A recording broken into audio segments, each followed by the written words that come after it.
Saudara, ini adalah khotbah yang ketiga dari seri khotbah kitab Yunus. Dan kali ini saudara kita akan membahas dari Yunus pasal yang pertama ayat 7 sampai 10.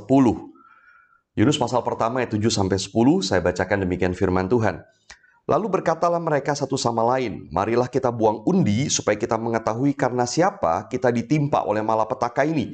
Mereka membuang undi dan Yunuslah yang kena undi.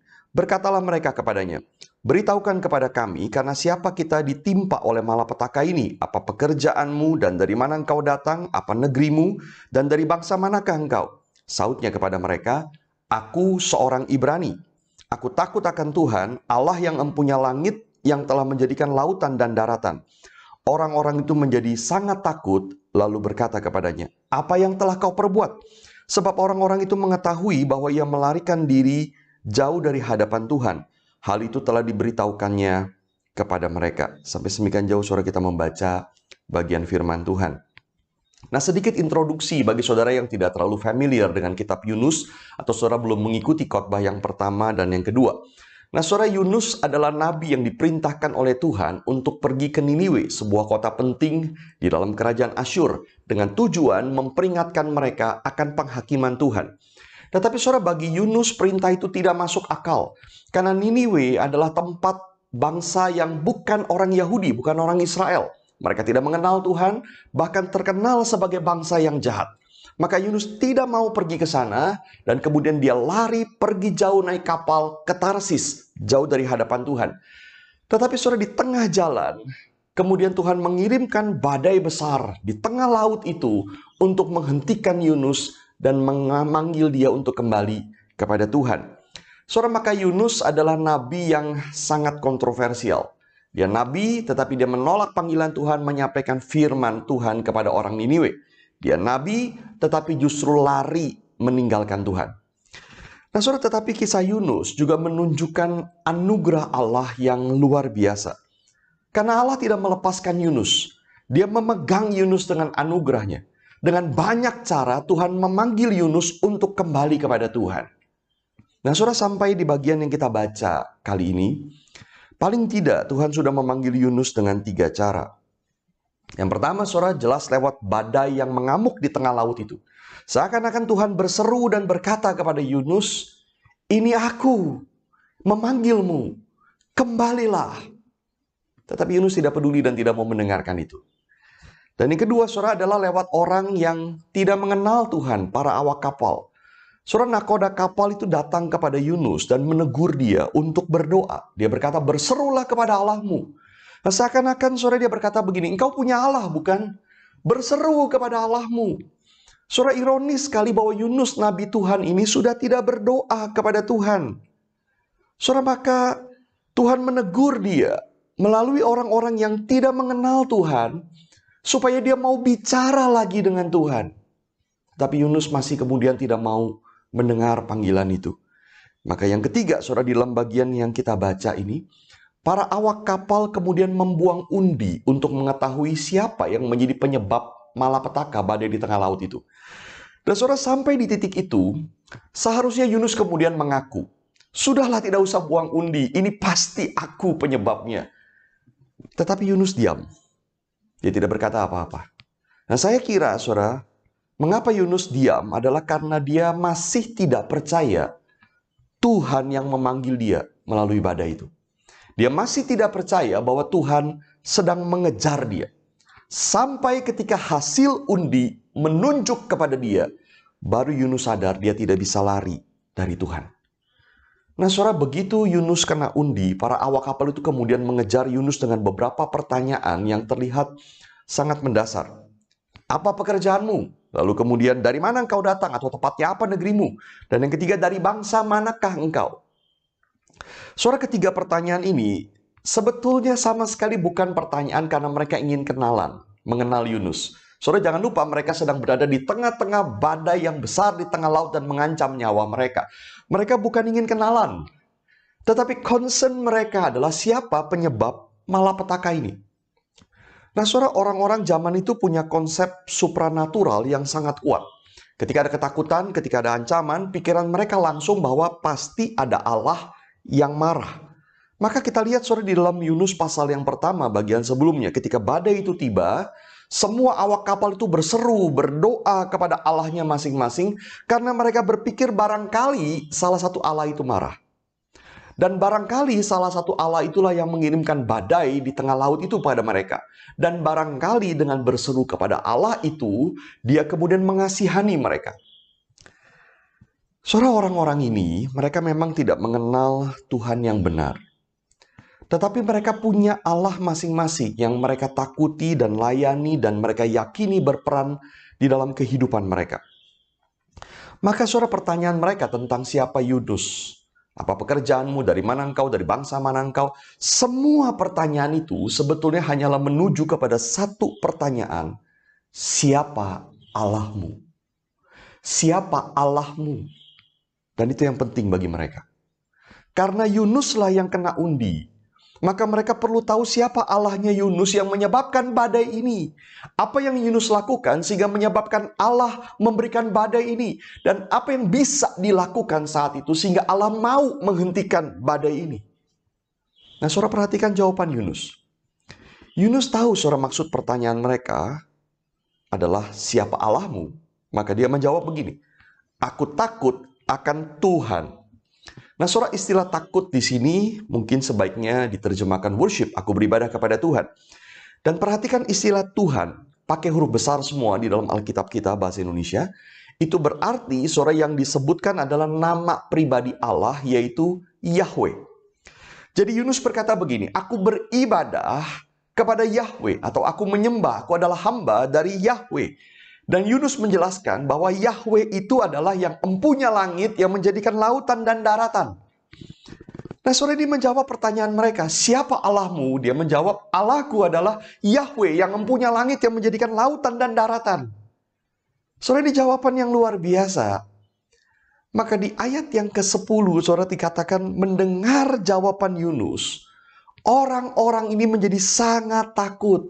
Lalu berkata kepadanya, apa yang telah kau perbuat? Saudara, lagi-lagi pertanyaan ini bukan bertanya apa yang sudah dilakukan oleh Yunus sampai membuat Yahweh marah. Saudara, bukan itu.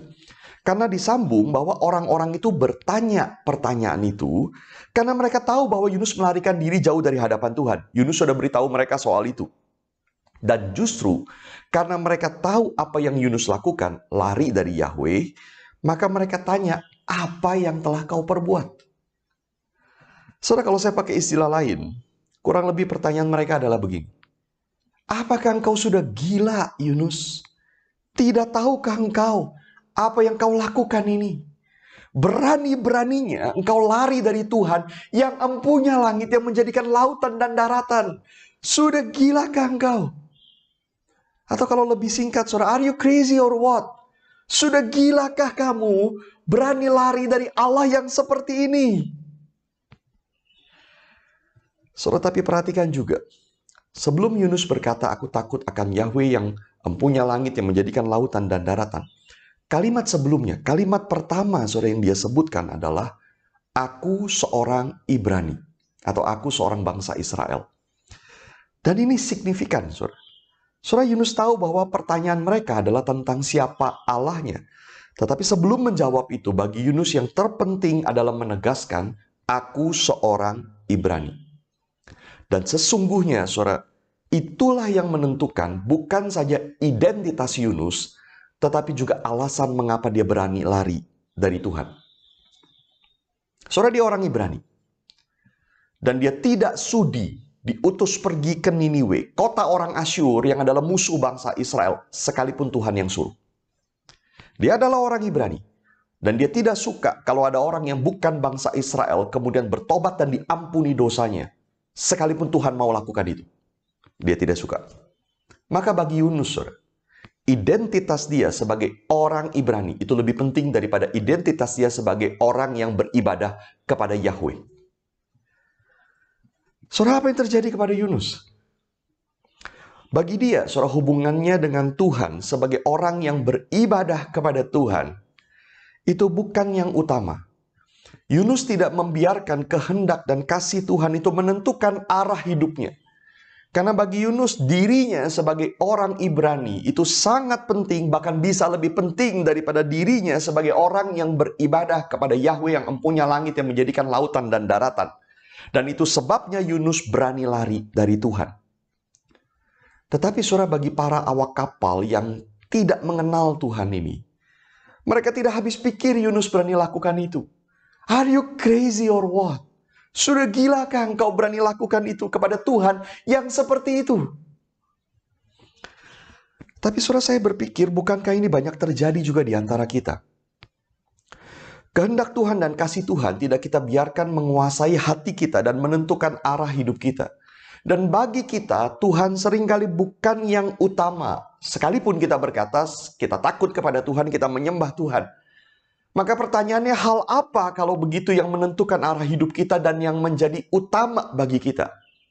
Bisa berbagai macam. Mungkin saudara seperti Yunus, hal yang menentukan arah hidup kita dan yang utama bagi kita adalah etnis kita. Maka kita sangat bangga dengan etnis kita. Kita tidak suka kalau etnis lain maju. Boleh maju, saya senang kalau mereka maju, asalkan tidak lebih maju daripada etnis saya. Dan paling tidak di gereja saya, jangan sampai orang-orang etnis itu menjadi pemimpin, karena ini adalah gereja saya.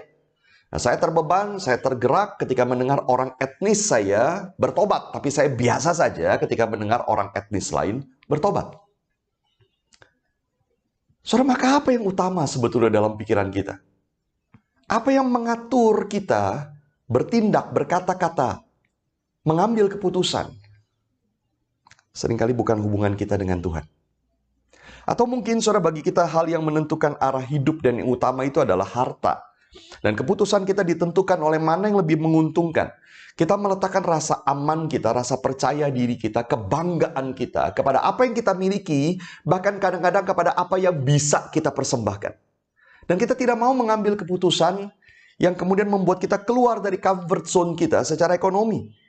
Kita memilih untuk dekat dengan orang yang menguntungkan kita. Kita condong kepada orang yang memberikan sesuatu kepada kita. Kita tidak berani membuat pilihan yang merugikan kita secara ekonomi.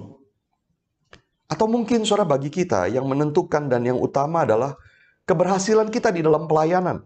Kita bangga dengan apa yang pernah kita lakukan dan berhasil. Apalagi sesuatu yang terlihat besar, megah, banyak. Dan kita marah ketika kita tidak dihormati karena keberhasilan kita itu. Atau mungkin saudara karena kuasa saudara. Kita menganggap itu sesuatu yang utama dan kita akan lakukan apapun supaya kita tidak kehilangan kuasa. Saudara, maka apa sebetulnya yang menjadi utama dan menentukan arah hidup kita dan menentukan bagaimana kita bersikap, berkata-kata, mengambil keputusan? Seringkali saudara bukan Tuhan. Maka pertanyaan saudara bagi kita sama seperti bagi Yunus. Are you crazy or what? Sudah gilakah kita? Bagaimana mungkin kita tidak menjadikan kehendak Tuhan dan kasih Tuhan sebagai penentu yang paling utama dalam kehidupan kita? Saudara, sebagai orang Kristen, kita kenal Tuhan. Kalau kita ditanya, siapa Allahmu? Saudara, apa jawab kita? Kita bahkan seharusnya lebih tahu tentang Allah daripada Yunus. Karena kita tahu Allah bukan saja empunya langit, menjadikan lautan dan daratan, tetapi juga Allah yang mengirimkan anaknya, yaitu Yesus Kristus, mati di kayu salib untuk menebus kita dari dosa, memberikan hidup kekal, keselamatan kepada kita. Dia Allah yang mengasihi kita, Dia Allah yang memberikan segalanya, Dia Allah yang berkorban habis-habisan bagi kita orang-orang yang tidak tahu diri ini. Dia Allah yang seperti itu. Kalau kita ditanya siapa Allahmu, itu Allahku. Tetapi saudara, pertanyaannya ketika kita tidak menjadikan pengenalan kita akan Tuhan yang seperti itu sebagai penentu dalam hidup kita, sebagai yang utama, sebagai yang menentukan arah hidup kita, maka pertanyaan bagi kita adalah, are you crazy or what?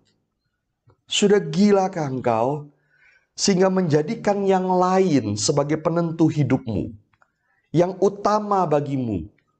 Bukan Tuhan yang berkuasa dan mengasihimu itu. Siapa Allahmu? Seharusnya itu menentukan bagaimana engkau hidup. Saudara, kita perlu terus belajar, saudara. Kita mengenal Allah dan kita hidup sesuai dengan pengenalan itu. Kiranya Tuhan menolong kita. Mari kita berdoa. Bapa di dalam surga, kami datang kepadamu dan kami bersyukur. Kami punya Tuhan seperti Engkau, yang bukan saja sangat berkuasa, tapi juga sangat mengasihi kami. Kami sudah menerima kasih-Mu. Kami sudah ditebus oleh-Mu. Kami mengenal-Mu ya Tuhan. Tolong kami hidup sesuai pengenalan kami akan Tuhan. Biar Engkau menjadi yang utama dan menentukan arah hidup kami, dan bukan concern kami kepada yang lain. Terima kasih ya Tuhan. Di dalam nama Tuhan Yesus kami berdoa. Amin. Tuhan berkati saudara.